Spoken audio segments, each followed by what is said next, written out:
What's life like as a digital nomad? Well, one of the things about being a digital nomad is the journey unfolds in ways that you never imagined or expected.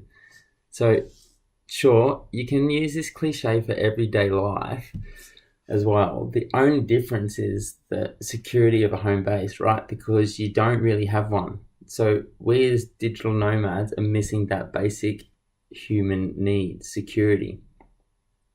So, let's reverse that scenario. You have a full-time job, perhaps a mortgage and a home, and in this example, you have satisfied that human need, which is security. And perhaps what's missing then is adventure, or as Tony Robbins puts it, variety. As a digital nomad, adventure is abundant everywhere, at least in our life anyway. Therefore, our variety bucket is full. However, our biggest challenge personally is trying to nail the security part.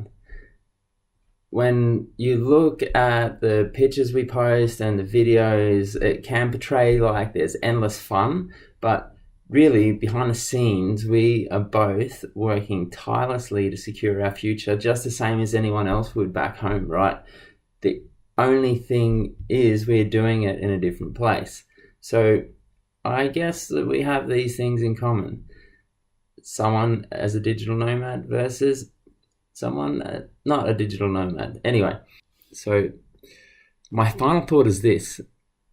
As a digital nomad, have you fulfilled both security and adventure? Actually, even if you are not a digital nomad and you're at home and you have the other scenario where you're at home and you want to travel or do sort of this remote work thing, have you fulfilled both security and adventure in your life at the moment? If so, drop me a comment. Tell me about it.